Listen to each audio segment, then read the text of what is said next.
are not any of those things. And as I think most of us can agree, that statement is absolutely false.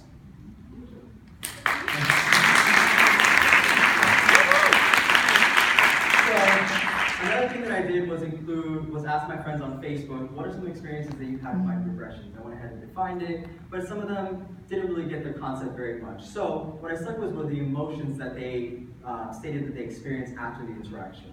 And as you can see, some of these words are a little heavy to read.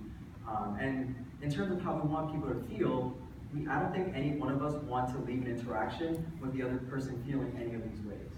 And so, it's important, as little as it seems, these microaggressions, they're subtle, but they can have really long-lasting effects on people. I remember, my whole childhood, my name is mispronounced, and because of that, all of my social media handles are @NotLorenzo.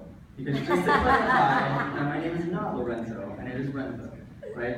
And so, there are all of these negative feelings that people can experience from these interactions. So I think as leaders, in particular, it's important for us to set the tone for how people interact with each other.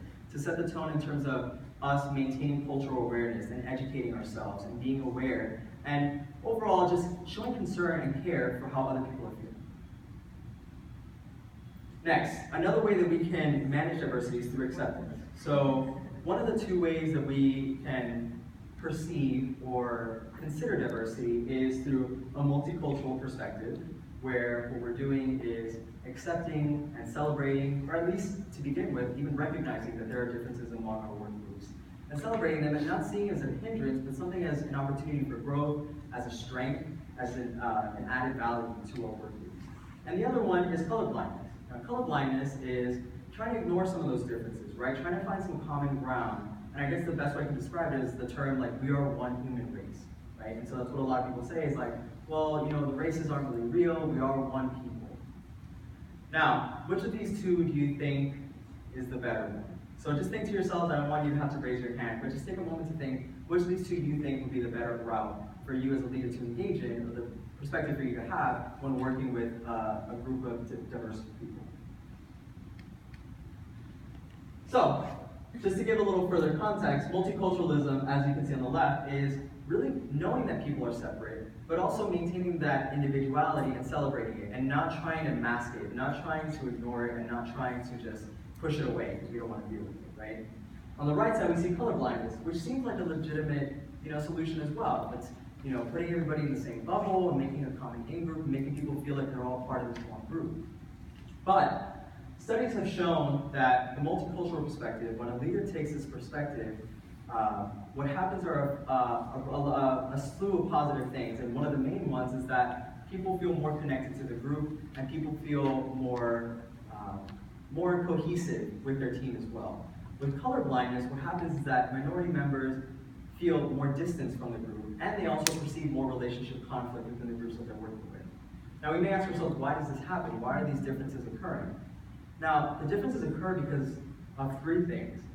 Colorblindness is not real, right? So when people tell you, I don't see your skin color when I look at you, they're either lying or they're blind, right? So they are not colorblind, they're literally just blind. That's the only other option. Or they're just straight up telling you, well, I don't really want to talk about that, right? Is what they're really saying. So colorblindness doesn't exist. The first thing that we perceive about people are their gender and their race. And so psychologically speaking, it's just outright a lie. Now, number two is colorblindness. What that really does is it invalidates minority group members' identities. Because by putting them in this common in-group, you're basically saying, cool, you're all from different backgrounds and all these beautiful things of your culture and your value systems, but I'm going to erase all of that and put you all into one group. Which doesn't sound too bad of an idea until we consider what happens societally. Where societally, this happens all the time. Minority group members are constantly invalidated. And for this to happen in the workplace just adds to the negative outcomes associated with invalidation at a societal level. And then the last piece is that colorblindness, what it does is create a common in-group, but what people don't realize is that the common in-group is we often have the majority members imprinting, or not imprinting, but I guess the best way to put it is projecting their own qualities onto this in-group. Since they're the dominant group, they're the ones who are going to be dominating this in-group, and in reality, the in-group isn't really an in-group. It's an in-group dominated by the majority group, who then projects their own identity onto that in-group. And then what happens is that minority group members are left out again, right? And so that's what we see happening from the slide before, where here's the ideal of what happens versus what actually happens.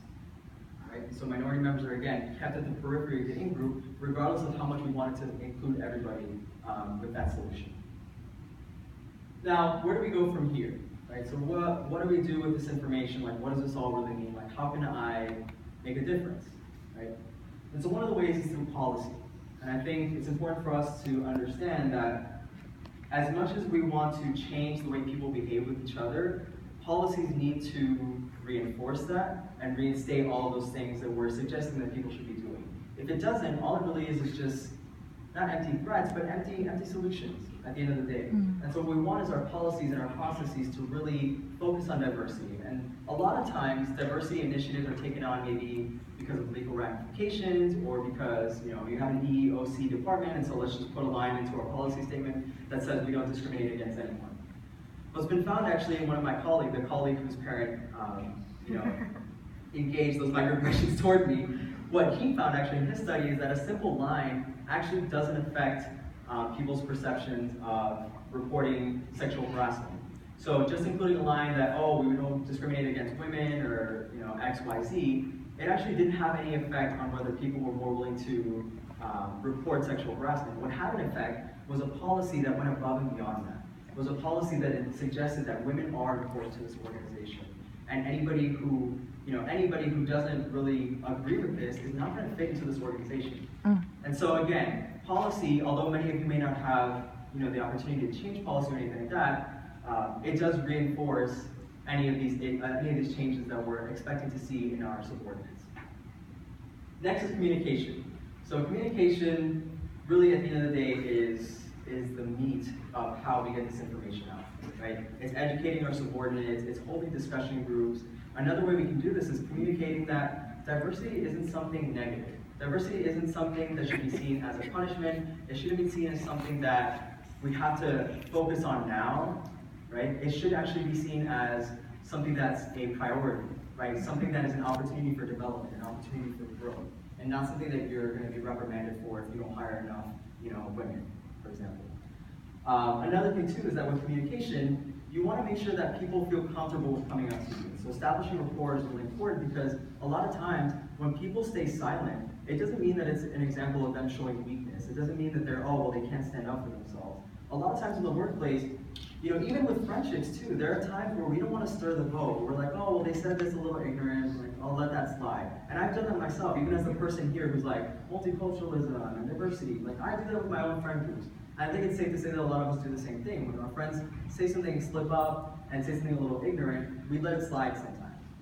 And so I think when we consider why people stay silent, in the workplace, we can see that there's way bigger motivation for people to not want to speak up, right? They don't want to stir the boat, they don't want to get fired, they don't want people looking at them differently, and I think we can see the effects of that when we talk about discrimination cases. If you go through a discrimination case and you win, coming back to that job is not going to be a fun experience, right? And so same thing happens with communication. It's just making sure that people feel like they can talk to you and not run into any issues with speaking up. And then lastly is vigilance. And so here, if you notice, I went from an organizational level to a group level to now an individual level. So maybe you're not in charge of a lot of people. Maybe you don't have control over a lot of the policies. But there are ways that you as an individual can influence the ways that people view diversity and interact with each other. And one of the ways is just to stay vigilant, right? And as my advisor, who's right there recording me, she told me, that was a perfect word, vigilance. It's being aware, being constantly considering what we're saying. What are the meanings behind what we're saying? Are the words coming out of our mouth reflecting what we intended to actually say? And I think that's really important, right? When we talk about microaggressions, that they could be intentional or unintentional. And so there are times when we say things we didn't mean to be taken a certain way, but once we hear about it, it's important for us to accept it and not, disagree with it or say, oh, well, you're just being too sensitive, because then you're those guys. Oh, look at me. Right there, it just happened. The implicit sexism. I said, you guys.